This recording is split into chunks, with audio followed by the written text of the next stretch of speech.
Hey guys, what's up? Welcome back.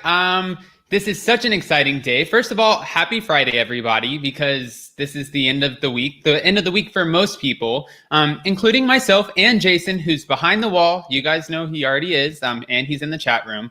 Today, we're going live with Marissa Hermer. That's why I'm so excited. So guys, if you don't know Marissa Hermer's from Bravo's Ladies of London. I obviously love Caroline Stanbury from Ladies of London. I did her podcast, Divorced Not Dead. And so I thought, who else better to talk to than Marissa Hermer? So Marissa lives right here in Los Angeles, right next to me, actually. And she has a couple amazing businesses that have been helping out a lot during the pandemic. We have so much to talk about and so much to catch up on. And while we wait, I just want to kind of catch you guys up on what's going to be going on with me throughout this week. So obviously, this upcoming week, we no longer have Real Housewives of Beverly Hills or Real Housewives of New York. So that's going to be gone. But we're going to end up taking over TLC Takeover, all of the Master of Blackjack channels on Wednesdays. So we're going to do a TLC Takeover at either 10 or 11 o'clock in the morning. It's going to be really big. And we're going to have, I don't know, a ton of fun surprises, a ton of fun new guests all the time. And we'll see where it goes. We have a few other exciting things coming up. The Real Housewives of Salt Lake City comes out in November. The Bachelorette is coming back. And Real Housewives of Orange County. And the Chantel Family Show. We have a lot, guys. So, yeah, with that being said, we'll see what happens. Only been a minute in the room, guys. We'll give Marissa a minute to join us. If you guys have any questions, too, go ahead and just throw them in the chat, and I will be sure to do my best to ask. Today, when I talk to Marissa, I'm going to talk to her a little bit about her backstory. She's originally from Laguna Beach. She ended up moving to the UK, where I believe she met her husband, and she fell in love, and then she ended up becoming a citizen over there just to come back here to Los Angeles. She has quite the story. I would love to see cameras back in her, life. I don't know if we're going to get that, but I have so many questions, and I can't wait to catch up with her.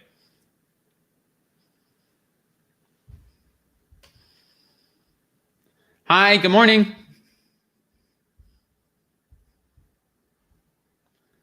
Right. What else are we going to talk to her about? Oh, I want to know how it's different running her businesses from the UK to, as opposed to being in the United States. Also, again, we're all celebrating the same, or not celebrating, but we're all in the same 2020, right? This pandemic has been super crucial. Quarantine, the riots, this has been such an insane year. And that's something that I really want to emphasize in this interview with Marissa, because she's taken this time to give back to our first responders. And she's taken this time to use her businesses as kind of like this turnover wheel to do something positive. Not really so much about making a profit, but giving back to the community, which is something really cool. That's an exciting thing to focus on. And yeah.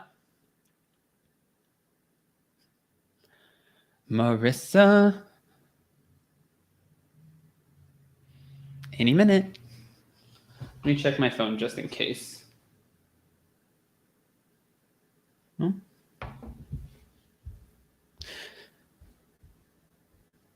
Somebody said, don't bother with the Chantels. You really believe that? Gina B likes it. I like the family Chantel. Time to look back to past seasons. Okay. Hi, Tina. How are you? Guys, welcome into the room. We're just waiting on Marissa. 24 in the room. Everybody go ahead, hit like. Gabrielle, good morning. Good morning, Sherry. Yes, Pops is going to be on today, guys. After this, right at 11, I'm going to be doing the Real Housewives of New York Part 3 reunion recap. And then, of course, at 1 p.m. PST, I'm going to be doing Pops Off on Pop Culture. That's a tongueful. But Pops is excited. He already has his notes, and he's hoping that a lot of you guys call in. So please call in for Pops, especially you, Hermione. You made a connection with him, and Grandma Scary. He talks about you guys all the time. All right. All right. It seems like you guys are a little bit on the fence about the family Chantel. I can't wait to hear about Marissa's work with first responders during the pandemic. Thanks, Jason. And hi to you from behind the wall. All right, guys, we're going to give Marissa a few more minutes and find out What's going on? Mama D, the other day, we did a live interview with Mama D, and she didn't actually end up making it into the live chat until about 7 o'clock. So the thing is a lot of people don't realize this, but for StreamYard, it's actually kind of difficult sometimes when you set up these streams and try to coordinate with other people, because you don't know if they're using Apple products, Android products, laptops, phones, whatever the case is, and it really changes all of it. It changes the frequency, the wave, the whatever, the quality. It affects all of it. So let's just give Marissa a minute, and I'm sure she'll be on. And if not, I'll have her on another day, and I'll apologize to you guys, and then we'll jump into Real Housewives of New York. Either way, we're gonna have a good day. Thanks, Gina. I'm not a clown, but I'm here for you. Jason, they're saying hi to you. All right.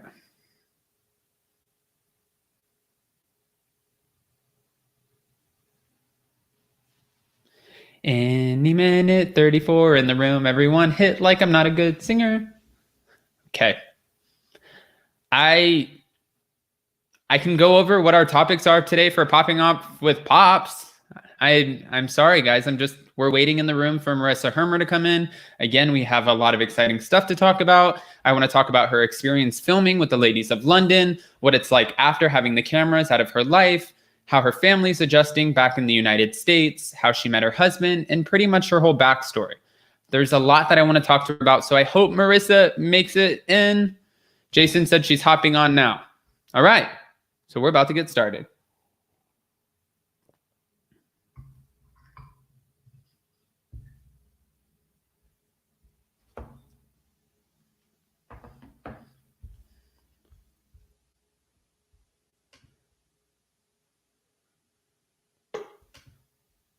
All right.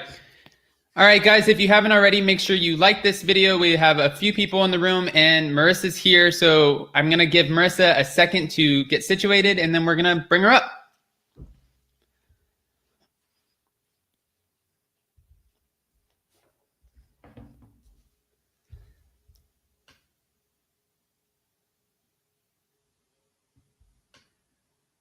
All right, here we go. Hi, Marissa. Hi. How are you? I'm well. Sorry I'm late.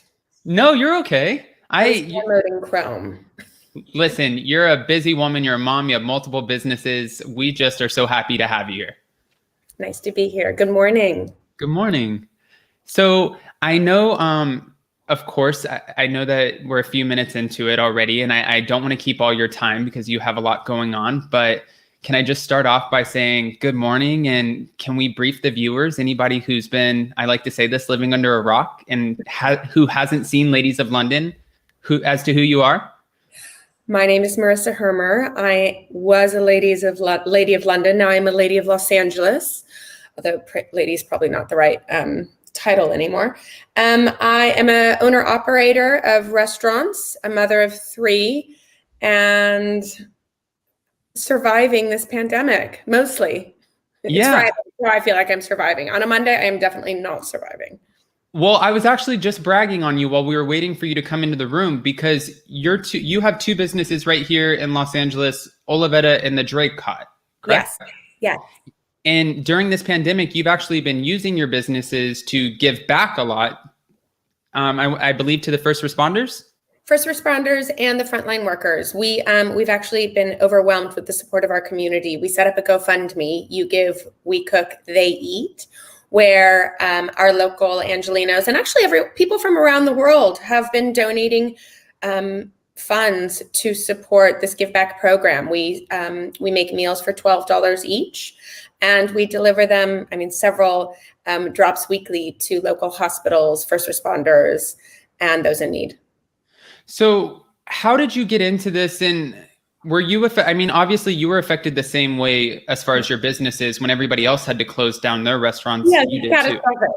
It's not a great time to be a restaurant owner. Yeah. Look, the truth is we got the notice overnight that we had to close our doors. Like everyone, it was sort of sprung up on us. We didn't know what was happening or what to expect. And we were told overnight that we were not allowed to operate. But as a restaurant, we have a full sort of storeroom of goods, of produce, and we wanted to do something with it. So we actually we cooked a lot of food for our team members and our employees. And then we had more, and I had a friend who was a nurse in a local hospital, and she said, look, we are so overwhelmed with the work right now and very unwell people that, well, two things. I'm not even getting a break to run down to the cafeteria to get food, or even at the end of the day, I'm so completely exhausted. I'm not even packing food for me for the next day. And it's sort of, for me, I mean, food is obviously my passion and profession, but food is also nourishment. It's so much more than just fuel for our bodies. And whenever I'm not well, you know, I want chicken soup. We have our special, you know, our food that makes us feel better. And so I thought, okay, well, let's make them some food. And so I was actually on my way delivering some food to Cedar Sinai. Cedar Sinai. Yeah. And a girlfriend rang me, and she said, what are you doing? I was chatting. I said, listen, I've got to run because I'm delivering some food to the nurses and doctors. And she said, what are you talking about? What are you doing? So I sort of just explained what we had done. And then she sent me a text message, a photograph of her, the front and back of her credit card.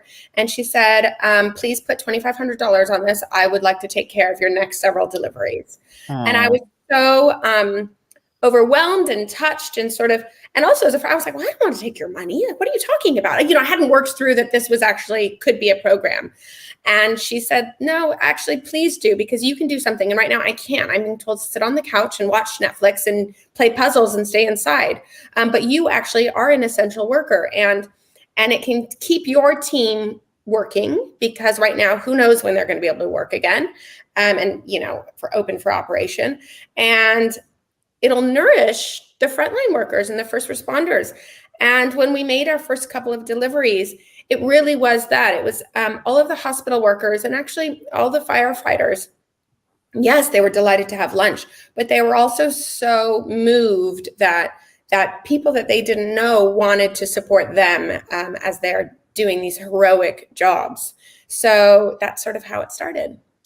That's amazing. And then I have to ask you, because like you said, obviously food is your passion, and you've been doing this. I mean, we've been watching you work with food since Ladies of London. So I'm curious, has that been different from you operating businesses in the United States as opposed to UK?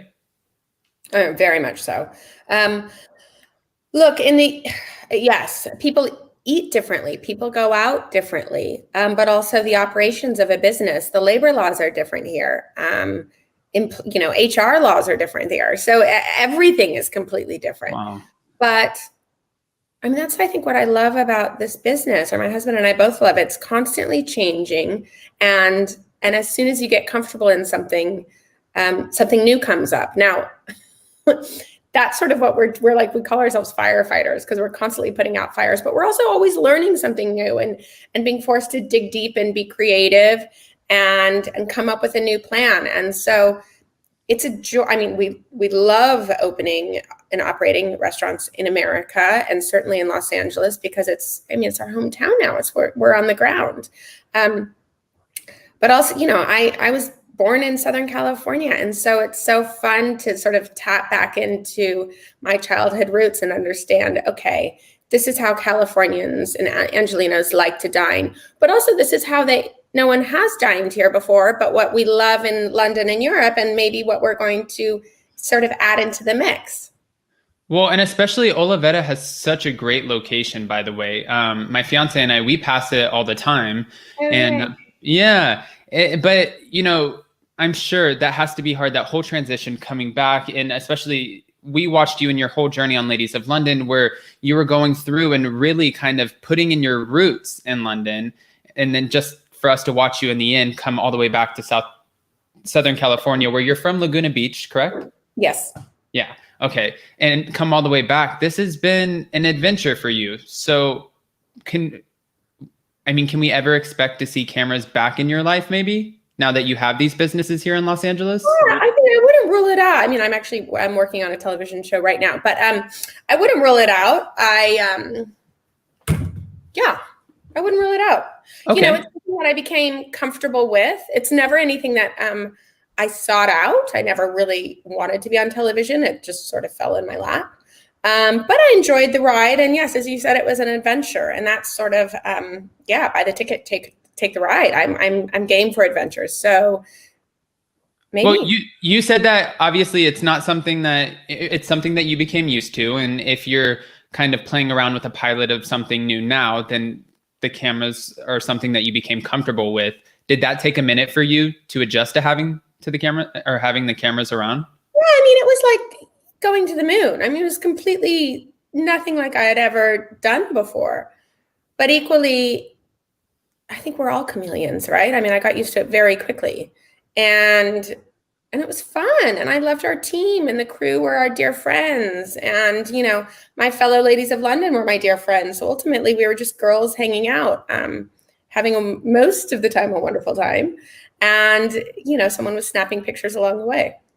Yeah. And it seems like, honestly, Ladies of London was one of the most authentic franchises for Bravo, because we see a lot of, you know, the Real Housewives, and I'm not just trying to, bark up your tree or anything here, but we see a lot with the Real Housewives, a lot of very scripted storylines, or at least that's what a lot of the Bravo super fans, that's how they perceive them. And a lot of people miss the Ladies of London for that very reason. Do you know, it was the group, we were all really good friends, and we knew each other very well. And even the girls who I didn't know initially, we were all sort of 1 degree of separation. So it wasn't a curated cast. It was more just, girls who sort of knew each other. Some of us were best friends, and some of us would have, met on the dance floor at some point or other. So, it was fun. It felt very organic. Do you keep in contact with any of the ladies now, or? Yeah, everyone. Yeah, I do. Nice. And then looking back, obviously you get to see all of these memories replay in your face, usually about 6 months later after you film them, I think. Yes, it's horrifying. Yeah, exactly. And who knows what's going to pop up. And I know you guys get to see them just a little bit before they actually air, but you don't control the editing. No. Looking back, do you have any regrets, or was there anything, like a moment that appeared that you were just like, Oh God. I mean, first of all, I think we're talking about, when did we first film season 1? Like 8 years ago. So I've completely lost any brain. I left it back in February, right before the lockdown happened. So That's fair. I don't remember anything. I don't know what day it is nor what my name is, but I do. So I can't recall specific moments, but I do remember, there is an edit, obviously. And so certain things that I may or may not, have certain things that I said and the certain ways I acted in that moment, the way it actually comes across on screen is not always how it felt in that moment. And so then did I have regrets? I was like, wait, that didn't happen. Oh my God. But equally, this is, no one's watching our real life. It's part of our real life, but it's an edited version of our real life for television and for drama, and to fit in, 15, 16, 17 episodes. So those moments, I was like, oh God, I wish I hadn't done that, because how it's being portrayed now is not actually how it felt. But generally, no regrets. I mean, I sleep well at night. It's fine. Yeah, that's a great way to live. No, okay, so then let's spin this. Or any of that, but also we're all big girls. We have thick skin, and it's fine. Yeah. No. Okay. So then let's put a positive spin on it. What was probably the best takeaway from your experience filming The Ladies of London? Let's say it that way then. Oh gosh. I mean, the friendships I made with these girls. I mean, a lot of them we were friends anyway, but before we went through this crazy, as I said, we went to the moon together, and that was a fun and fabulous thing to do. And equally, whilst going on global television was never sort of in my plan, it certainly provides a platform. Suddenly I got a built-in audience of people who cared about me and cared about my life and wanted me to succeed. And so then when I came out with a cookbook, I suddenly had a book tour, and people showed up for it because they gave a shit, and that's a wonderful gift that television, it's a marketing dream. And equally, so many of the super fans come to our restaurants all the time. And that's wonderful. to have built-in foot traffic and people who love your ideas and get to know you and then meet you and support you. I mean, that's heaven. I have to say, I know you have a super fan in my fiance. And when I was talking to him about this interview, he was asking me, he's like, do you think Marissa Hermer, now that she has her restaurants and one's in West Hollywood right next to another restaurant that's on a very famous TV show on Bravo, would Marissa ever take that avenue? And that's why I had to ask you the question about, would you ever do reality TV again? Because that would be amazing. Yeah. I say never, So look, it's not in my plan. I am working on one television show, but it's not necessarily, although it's maybe more reality documentary. We'll see. But yeah, who knows? Who knows what's going to happen? I mean, right now, truly, we're focused on growing our restaurant sort of brands, opening a few more Draycots in the next couple of years, opening a couple more Olivettas. But if it can, run along in tandem with that or in parallel and support that, then sure. Okay. All right. And again, I know you're super busy. May I ask you 3 more questions before I let you go? Of course. Yes. Okay. I think we can time. Yeah. Well, your restaurants, I mean, aesthetically, they're stunning. So I'm just curious, do you have a favorite? And I know that's like asking a mom to pick her child. Oh, God, that's like Sophie's Choice, darling. No, it's truly, they're like, I mean, they're sisters, right? So I describe the Draycott as my best friend and Olivetta as my best friend's bitchy, sexy older sister. So it's sort of I like that. What mood I'm in, if I'm having a Sunday lunch with my family, if I'm having like a cozy cocktail with a friend, if I'm on a date night, like the Draycott is our local pub, and that's sort of why we created it in our town. And we are signing a few more other Draycotts in sort of neighborhoods in Los Angeles that need a local pub. And if they already have a local pub, they're going to get another one. And it's that sort of that perfect sort of mix between a glamorous but comfortable spot. Whereas Olivetta is, it's a night out. You're going out with friends. You're celebrating a fabulous birthday party. You're going to stay out too late. You're going to let your hair down. You're probably going to drink too much. And so I like the comparison. It's like you've definitely been asked this question. Well, that for sure. But also that's how we, built it. Whenever we create a brand or a restaurant, it's what do we want in our lives and what are we missing? And so it sort of fills a need in what I want. Okay.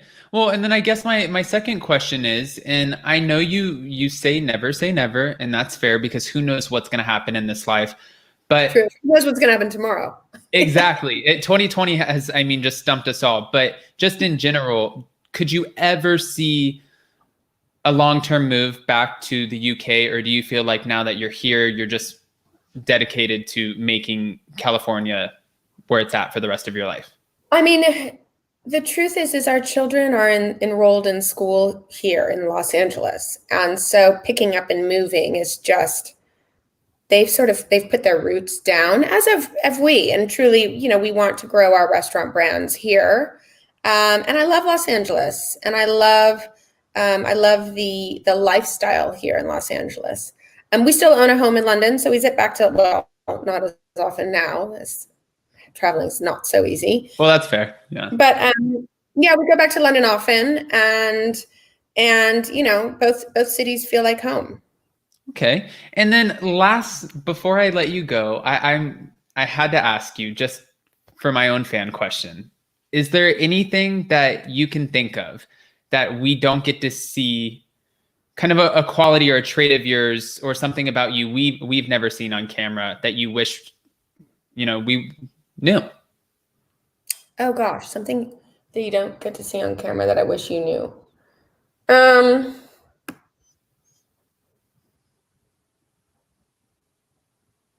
I can't think of anything. No, that's okay, because maybe you've been so transparent on reality television. Like we know your passion for food. You obviously love your family. You love your husband. We've followed you back over to Los Angeles. You've done a lot. Yeah, I think Yeah, I think, what do I do? People ask me if I sleep. I do sleep. I don't document that. That'd be pretty dull. I sleep mostly very well. Yeah, nothing really that is, God, all that exciting. I'm trying to look, I Oh, don't know. I'm well, locked I in my can spin bathroom it right now. really I'm quick. looking around. I was like, is there anything here that's interesting that I can show you? My shoes? No, okay. No, that's okay. I'll spin it. What are you looking for? You love throwing parties. What are you looking forward to most when all of this kind of settles? Oh, When you I don't feel like love you can? throwing parties. I mean, yes, I've been keep wanting to like throw a party in our home, and then I thought, well, that's dull. I'm going to invite 6 people. Yeah. I want like a mosh pit. Um, yes, hosting like big, fabulous parties again. I would love, and just getting friends together.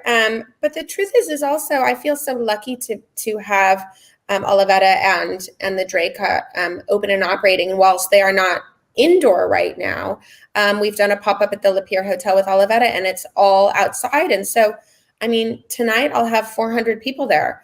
Wow. Obviously spaced out, but we have quite a few covers by the pool and by the roof, and a lot of those guests are my friends, and so I get to see a lot of people, obviously from a distance and masked up, but I get to sort of jump around and see friends and share a smile, and that sort of satisfies that longing in me to. I mean, 400 people is not a bad party.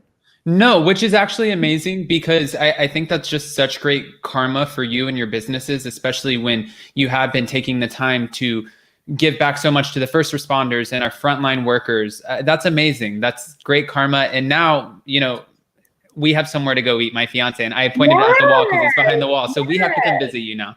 Yes, let me know when you want to pop in. Of course. Well, Marissa, I appreciate you so much. And again, I know you're super busy. So thank you for popping in, and I will see you eventually at your restaurant.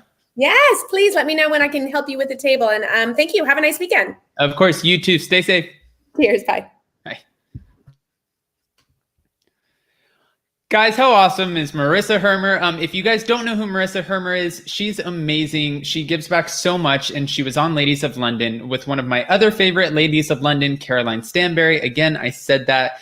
Go check out Marissa, though. She does so much work to give back. She gave back to our first responders, our frontline workers with her restaurants, the Draycott and Olivetta here in Los Angeles. If you're in Los Angeles, go check them out. Go dine. She said she has 400 people. Sounds like a party. See you guys soon. And don't forget, check me out at 11 o'clock, which is how many minutes away? 32 minutes away. We are going live to recap the Real Housewives of New York Part 3 reunion. See you guys soon. Bye, guys.